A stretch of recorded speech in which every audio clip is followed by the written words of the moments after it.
Live. Cool. I think we're live now. Okay. So technically, this is round two. You're not seeing this if you're watching this, but my name's Alex Barker, founder of Pharmacy School HQ, and I'm super pumped because right now we're talking to Mel Seabright, who is a pharmacy benefit manager expert, and we're going to learn about this kind of niche career within pharmacy. So Mel, welcome. Thank you so much for sticking with me. Absolutely. I wasn't going anywhere. We want to get this done and teach people about pharmacy benefit management. Awesome, man. So give us the 30,000-foot overview, who you are and what you do. Sure. I'm Mel Seabright, and I am a clinical pharmacist for a pharmacy benefit manager, PBM. So I'm experienced with PBMs, managed care, etc. Okay, so what is managed care, PBM? Are they interchangeable? Give us again another 30,000-foot overview of this niche of pharmacy. Sure. Managed care is just it's what people come into the pharmacy and pump their fist about, having somebody tell them what they can and cannot do. Oh, So yay! so there's a little bit of the dark side of the force going on here, in some people's view. PBMs are a group of companies that work to control cost. They're a subsidiary. Normally when people think managed care, they're thinking about HMOs, PPOs, insurance companies. PBM is a subset of that, different companies. CVS Caremark, Express Scripts, Catamaran RX is upcoming. There's actually quite a long list. People that different companies have various pieces of the pie. But the goal is just to control costs and trends. Generic dispensing rate. Most of these companies have mail orders, so they're looking to get patients to use generics, get patients to use formulary agents, get patients to be adherent. That's something that's been more and more. Reduce access or decrease costs for specialty drugs. I mean, that's been huge for a long time. So is it kind of like an insurance company hires or has a PBM section of their company, or they hire some company to manage their formulary? Is that kind of the big picture? Yeah, either or. For instance, Cigna is an insurance company. They've had a PBM for years. United Healthcare is an insurance company, and they've had a PBM for years. Or somebody like Aetna will work with CVS Caremark, which I know a lot about with that. So they have a 10-year agreement with those two companies for CVS Caremark to manage their drug spend for Aetna. So when we think about managed care, we're thinking about cost, insurance. Mm-hmm. Why? Well, I want to talk about maybe personality. Yes. I'm not in managed care. Yes. But is there a certain type of person that fits in really well in managed care? Like, do you need a certain set of skills, abilities, traits? Mm-hmm. Have you noticed any patterns? Well, I'll tell you this. If you want direct customer feedback, you want to work with patients directly, you want to look them in the eye and help them, you can't do it. Okay. There is zero direct. You can speak to someone on the telephone, but you're not getting that connection. So it's a step back. So that is probably the first thing that I tell people, so they understand that. So if you don't like people, then go into managed care. Well, you can help people. You I'm can just kidding. definitely help people, but you're not going to be able to see them every week. You're not. I mean, you might talk to, if you're in medication therapy counseling, for instance, you can speak to the same person every week, but it's not really the same connection. And if you're working in a mail order pharmacy, you don't know the patient. You don't know the prescriber. A lot of the times you can learn a lot by filling prescriptions for the same prescriber over and over. You can know that they have certain trends, or they They write their E's a funny way. You don't get anything that anytime you see something, you've almost never seen it before. So there's no familiarity. So that's a challenge, because when you hit a mail order script, you push a button and then it's filled by a robot and it's gone. It's mailed. So there's no walking over to the pharmacy shelf and being like, I need to double check that. So that part's a little scary. Okay. Yeah. Well, what are some benefits of going into managed care versus maybe retail, hospital, or some other field? Well, I would say, and this is just me, I would say overall, I'd say there's a little bit less stress because you don't have patients upset with you. You are controlling a lot, and obviously, if you're on the phone with patients, obviously you can get upset about that. One of the other things is that there tends to be a better schedule, and that's what drew me into it. When my wife was 2 years behind me in pharmacy school, so when I was graduating and coming out, I wanted access to weekends so I could go see her, and because I was completely lovesick and I couldn't imagine working weekends all the time and not seeing her. So I had every weekend off, and I still do. I get to basically set my own schedule in my current job. I leave the workplace at 3:30, and I'm home with my kids, with my son every night, and my wife every night, and weekends. I mean, that's a big plus. So I'd say there's some big time quality of life benefits there. Yeah, and I think once you get into the field of pharmacy, you start practicing, you start hearing about quality of life complaints from your colleagues, your old classmates, and that sounds like a huge benefit. Well, it is. Tell us about a day in the life. Quickly run us through, like in a minute, what does a typical day look like for you, and now talk to us about the hours as well, because you just said you left at 3:30. Yeah. Not too many jobs get to do that. So tell us about a day in the life. Sure. I drive to a big office. It just looks like a commercial office. I get started. I start at 7 because I want to, because it's easier for traffic. I work at in a office, or some of my other colleagues work in a cube at a different office. We're in Pittsburgh and Scottsdale, Arizona. So I work in an office. I log into a computer. The cool thing is that they trust me to do my work. There is no one looking at me all the time. I'm like completely like hidden away to work. So so you need, in that kind of role, you need to definitely be the self-starter person that can really get off the work, because if you're a procrastinator, that can cause a problem.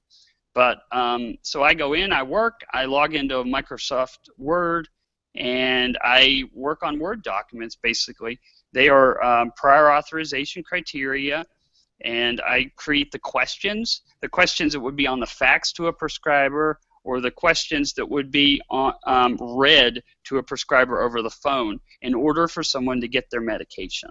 Okay. So I help create what is being asked or required of the prescriber for the patient to get the drug. So you're kind of like a gatekeeper with multiple questions, kind of like in Monty Python and the Holy Grail. There you go. Yeah, absolutely. Yeah, I am, and some of the things are being handed over to me. Some of the things, like someone in the company says, this is the question we're going to ask, or sometimes we'll have a client that they want to create custom criteria, and like we may not even agree with it, but there might be some wacky stuff, and we'll just be like, okay, so we create it, and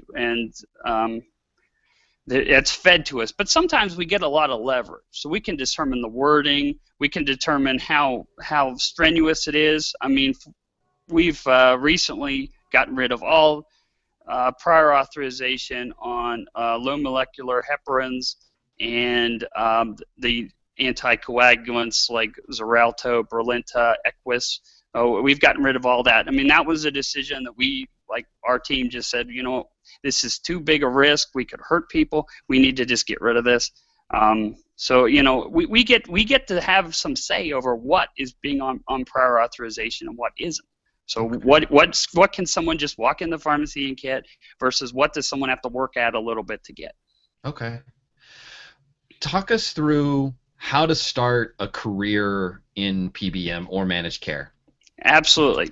In you're in pharmacy school, like what steps should you take to get started? Should you pursue a residency? Could you just start a career? Could you Hmm. transition out of retail or hospital into managed care? Yes. Walk us through like what advice you would give to even pre-pharmacy students. What would you say they should do? Yeah, absolutely. When you're starting out, you have a couple different options. If you have the opportunity to do a residency, my general advice for residencies, and I know you didn't ask me, so I'm going to say it anyway. My general advice for residencies is that if you do a residency, you make sure that it gets you where you want to go. Don't just do a residency to do a residency. Look down the line and say, what will this residency help me do?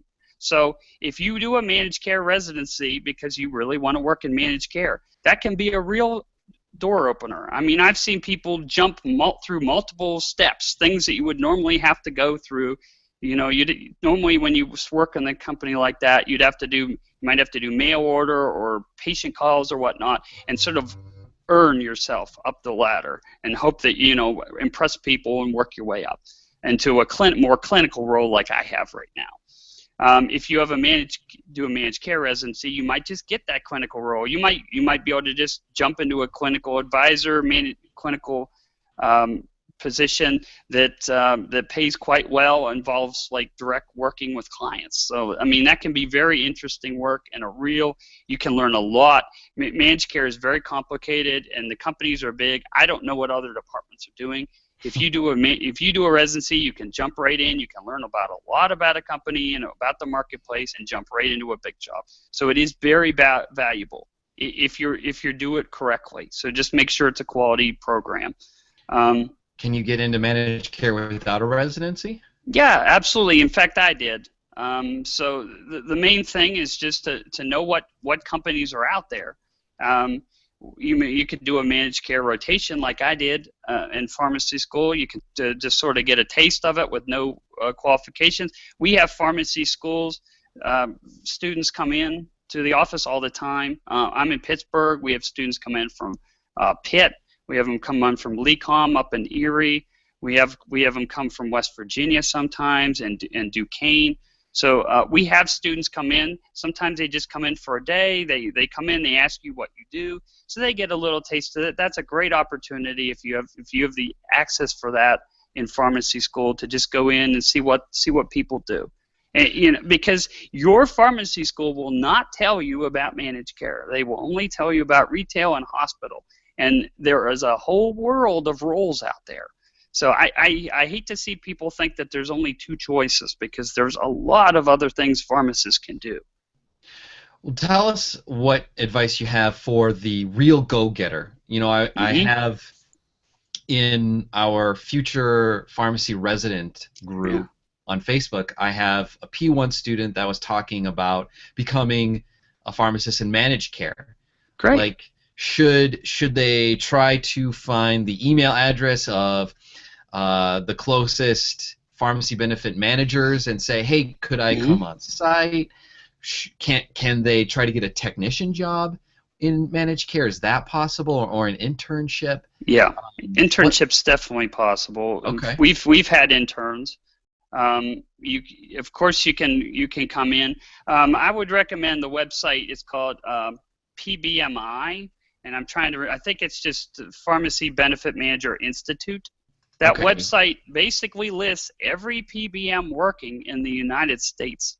So it lists them and tells you their addresses. So that is a big start. Now, it might tell you that their corporate office is in the Chicago metro, and it might not tell you that they have a satellite office where you live. So you might have to do a little digging, but that's a great place to start. And it is pbmi.com. Yes, pbmi.com. There's a wealth of information on there to get started. And I think a lot of companies will allow you to come. I think that one of coordinate that through your school of pharmacy. There are internship jobs available. I mean, you can definitely get your foot in the door that way. I would recommend starting with PBMI and seeing what is near you. That's a great way to start. And there probably is somebody at your school of pharmacy that knows something about managed care. I had a teacher that used to work at Medco, and when I went through Medco, I laughed at some of the stuff that they were doing like 5-10 years before they were still doing. So it's a small world out there. Mm-hmm.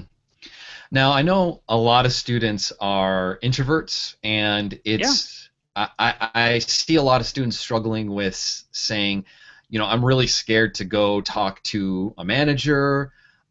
If I email them, what in the world do I say? Mm-hmm. I think what you just suggested, talking to a professor who maybe could introduce you to someone, is a really great way to start a relationship. Mm-hmm. Do you have any other tips on how they can get the ball rolling? Like, should they draft up an email and email every manager that's listed on pbmi.com, or any advice for that student who's a little bit scared? Well, I would say if you want it, go for it, and the opportunities are there. If you haven't signed up for LinkedIn, now's the time. Because when you're in pharmacy school, you're going to meet a lot of people who are going to be future pharmacists, and those people can be a real help to you. So I would say to do that. And, when I connected with some of my old college professors, I ended up seeing, when I log in, I see a lot of people who went to my college of pharmacy. So they can see me when they log me in and see what I do. So that would be that's sort of a backdoor opportunity. To see people, and I definitely think you could email someone.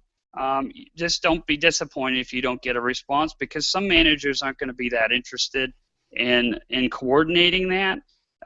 So you may have to send some things out. You might be able to just walk in. I don't know. It's possible. You might be able to walk in, say, I'm a pharmacy student, talk to a receptionist and say, how could I talk to someone about what it's like to work here? I mean, I was told that someone I used to work with, who has a much better job than I do now, she got her job at my employer by walking in one day and saying, "What do you do here?" And now she's doing great. She has this great job, and she gets to still be home for her kids and stuff. I mean, it's fantastic. You're really selling me on managed care. Yeah. But with every single job that ever exists, there are always downsides. Is always something that can grind your gears or make you wish you didn't choose this path. What sort of things kind of grind your gears about managed care? Well, first of all, if you tell people what you do and they understand what you do, they can be a little put off. Good luck going in for your annual physician exam and telling him that you might have something to do with his prior authorization being denied. That doesn't exactly make you hit at parties. But it's worth. I think it's worth it. I think I mentioned the lack of direct patient contact. I mean, that is key. There's a certain population of people, a certain number of pharmacists that just couldn't do that. Like, they want to be able to look the patient in the eye. They want to be able to see. I think in different roles I have helped people, but I don't see the end result. So I don't know who I helped. There's sort of a lack of completing the cycle and feeling that personal satisfaction. You have to be okay with that. I'm okay. I'm an introvert. I'm okay with I'm not. If Alex had 10 other people on this chat, I'd be completely lost. It's just I'm telling myself it's just him and I, and maybe there's another student listening, so that makes it okay for me. And certain jobs within the PBM are better than others. If you're working in the mail order, that can be quite stressful. I was in in an office with 300 people. We're all filling prescriptions. There was like a big urgency. They did a lot of numbers. How many prescriptions did you fill? And they would there was like a lot of pressure to write. So when I worked at Medco, 1 month I was employee of the month out of 300 pharmacists, and then the next month, because I had rushed and done so many prescriptions, I was basically playing good cop, bad cop with someone because I had misfilled something. So there's a lot of games like that, especially with filling the prescriptions. And some of the patient calls are pretty rough. I mean, I don't know the details because I've never done it, but they do the same thing where you have to make so many calls per hour, and you may have like a little old lady that wants some advice on something, and then you have someone else saying that you need to get up your calls. So you feel like you're cutting somebody off, or maybe they're just telling you an interesting story, or they're lonely and they just want to talk to someone, but you don't have the capacity to do that. So I mean, I think that could be rough in those positions. I really like what I do now, and it's hard for me to tell you what's so bad about it. Although I will say this, there are different PBMs at different sizes. If you work for a big company, okay, Express Scripts, CVS Caremark, maybe even a little bit smaller company like Catamaran, some of these companies, what you do is very specialized, so you only learn this one little piece of everything. I think might be interesting to work for a smaller PBM possibly and learn a lot more because you can do multiple roles. At one point, I talked to a company, and their job was basically what would have been 3 departments in mine. But you would have learned so much and had so much experience and so many things to have put on your resume, and to be confident about being able to do. I'm going to change the subject just a little bit, and I wanted to ask you about the transition from school to actually practicing. Did you struggle with anything in those steps in between? Like, what was the biggest challenge for you after graduation? Living arrangements, I suppose. How so?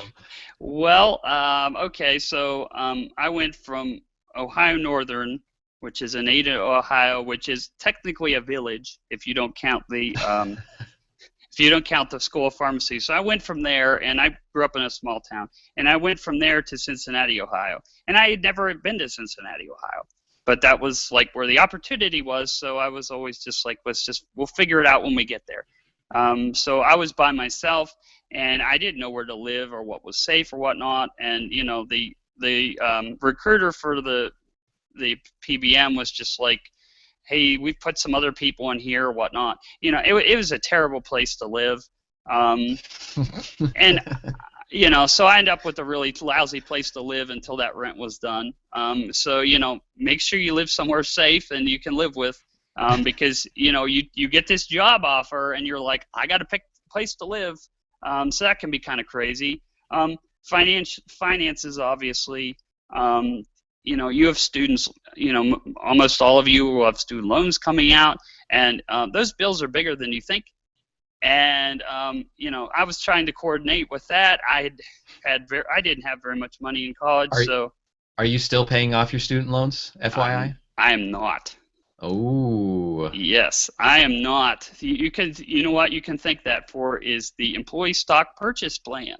If you work for a PBM and they have an employee stock purchase plan, now I can't guarantee anything obviously, but they sell you stock at discount. So, long story short, you save at least 15% off of whatever it goes off now, and if it goes up, then it's just more money for you. So I made a lot of money doing that. Do you remember how much loans you had for pharmacy school? I don't know. Maybe 150,000 or more. Oh, yeah. Yeah, I don't know. Ohio Northern's not a cheap school to go with. It's private and it's kind of expensive, but it's a nice school. I'm glad I went there, but yeah, no, it was expensive. But it's worth it. When you come out, you think you have all this money, but there's a lot between taxes and school loans. I mean, I needed a new car, and I also was saving up for an engagement ring. So yeah, it was tight. I worked a lot overtime, and thankfully that was something that was excellent. They paid time and a half when you got over, and if you worked on Sunday, they paid double time. So I was there a lot of Sundays. Nice. Yeah, I made a lot of money. One question I like to end with, and feel free to share as much as you want, Hmm. but thinking, of your entire career, everything that you've gone through, Yeah. what advice do you want to impart on future pharmacists? What is the solid wisdom that you wish you had Hmm. when you started your career? Okay, I love this question because this gets to some things I tell students all the time when I get a chance. Okay, the first thing is your first job might not work out, and you will think it will, but it might not. So don't be surprised if it doesn't. Okay, use your time in pharmacy school to network with people because people like end up getting lost, and thanks to things like LinkedIn, you have a real opportunity to connect with a lot of people. And people search for you. They will Google you now, like for sure. People will Google you before hiring you, and if they see you have a ton of contacts and you look like you've done some interesting things, that helps. The other thing, and this is very key. Please listen to this. Because your first job might not work out, it is important that you be licensed in multiple states. I have lived and worked as a pharmacist in 4 states in like 10 years. In a 10-year period, I lived in 4 states. You will think that there's no way you will live in another state, but it is so easy. When you take your NAPLEX, okay, you can do score transfer. And basically, it is super easy, and all you need to do is walk in and take another state's uh, law test. I've taken all I've taken 4 law tests for 4 states. I've passed them all. They're confusing, but if you work hard, you'll do it. It is really cool to have a backup state. If you don't do score transfer, you have to do reciprocity, which is a whole mess of worms where you end up having to work with the State Board of Pharmacy, and then your license is dependent. So let me give you an example. I started out in Ohio, and I only had an Ohio license. And then I moved to Florida, then Arizona, then Pennsylvania. Because I did reciprocity, I have to pay for my Ohio license for the rest of my life because it is reciprocity. It's like the others are dependent on it. If I had done score transfer, I could stop paying for Ohio. So, that's pretty cool. So just be flexible, realize that you might make mistakes, and just it's cool. A lot of people take a bad job, they don't know what they're getting into, and they want out. So give yourself a lifeline to out. So make just understand it. Don't be surprised if you get sold on something that isn't there. Yeah, I totally agree because your most powerful career tool is your network. If Yes. you don't know people, then it's very, very hard for you to find a job. And fortunately or unfortunately, pharmacy is a very small world. Hmm. And if you burn bridges, and you know what, I've done that, I've burned bridges, it it can be difficult for you to find another job. So always Hmm. keep your eyes open for any opportunity. Alex, I think if I return to the state of Florida, I will be shot on sight. That's how bad my bridge was burned in Florida. I hope no one ever that saw me worked with me there is watching this because I do feel bad about how that all went. But when you're young, you think you can do anything, and yeah, that's things happen. But Yeah, we could probably talk, I mean, for another half an hour about all the failures that yeah, we've done in our careers. yeah, And and I just want to inject right now because I don't think this is said enough that it's okay that you fail in your career and in your college career too. yeah. Um, I've I've made tons of mistakes. I've been brought into, my manager's office, told me that I did this and this and this Hmm. wrong, and this is a big thing. And it's okay. It's absolutely okay that you make a mistake. Like the fact that I let my cat in for this interview. I made a mistake doing that. But you know what? Life goes on, and you can still have a very successful career as long as you remember to, if you're going to fail forward and be able to pick yourself back up and don't just lay on the ground and think, woe is me. True. And no, that's totally true. I mean, you know, I failed a class in pharmacy school, so you know, I had to make that up over the summer. I mean, Mel, you know, I have to show this right now. I was cleaning my office, and I'm not sure if it'll be able to focus in on or not, but I found my biochem grade from my P1 year, and you probably can't see it, but this says 62%. In fact, it's inverted right now, so you can't read it. But 62%, and I've got a PharmD, so it is possible. Oh yeah. Hey, listen. The minute you pass that pharmacy board, all this stuff's wiped away. I've never been asked my previous GPA or any of that stuff. So you know, when you graduate and you get licensed. Now that's the big thing. Get past your boards. But when you get licensed, you have a clean slate. So what you do from there is up to you. Don't let the other things worry you. Mel, thank you so much for spending time with us, telling us about pharmacy benefit management. You know, I didn't know a whole lot, and you've definitely made me a whole lot more informed. If people want to get a hold of you or ask you a question, is there anywhere that they could do that? Sure. You can hit me up on Twitter at PBM Pharmacist, or you can look me up on LinkedIn under Mel Seabright, and you know, I'll be happy to connect with people, talk to people. You know, I love talking about managed care. That's the road I went down, and I enjoy talking about it. So anything I can do for you, I will. Thanks again, Mel. I really appreciate your time. Absolutely, Alex. It's great to be here. Thank you.